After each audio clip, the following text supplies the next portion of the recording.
Magandang araw, ako si Leng, isang OFW dito sa Hong Kong.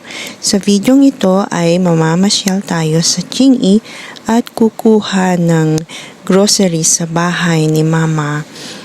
Okay po, naglalakad na po tayo papunta sa My Olympic Station.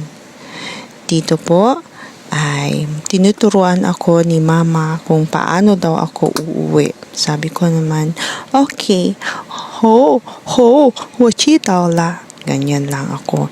Hindi ko sinasabi na, alam ko na yan. Makulit mo naman to. First time ko palang pupunta sa kanilang bahay. At ayan na nga. At nakarating na nga kami dito sa bahay ni Mama. At walang ilaw, kaya madilim. Ayan, binubuksan na niya ang kanyang pintuan. Hindi na nga ako pinaupo. Kinuha ko lang yung groceries. Tapos bumaba na ako. Ganyan siya. Tamang-tama naman, napakalakas ng ulan. Kaya tumigil muna kami sa may gate. Tapos, after 10 minutes, ganun pa rin na napakalakas. Kaya kami pumunta na doon sa may sakayan, sa may bus stop. Ayan, tingnan nyo po, napakalakas ng ulan. Grabe ang lakas ng ulan. Malayo po ito sa sa MTR. Malayo ang bahay ni Mama. Ito po ang Olympic Station. Medyo malapit po kami dito sa may Tai Kok Tsui.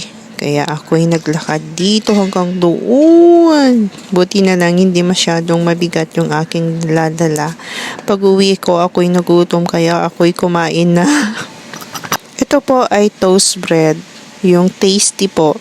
Pinainit ko sa palayok kasi wala kaming toaster. Yan, ganyan po ang aking ginagawa.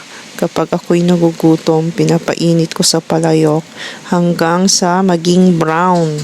Tapos baliktarin hanggang maging toast yung bread. Napakasarap po. Subukan nyo po ang ganyang style. Yan po ang matututunan nyo sa aking vlog. Ay, thank you Lord sa blessings na ito. Dito po ang magpapalakas sa akin, sa aking katawang lupa. Maraming salamat po sa inyong panunood. God bless you more and more abundantly. Ingat po kayo.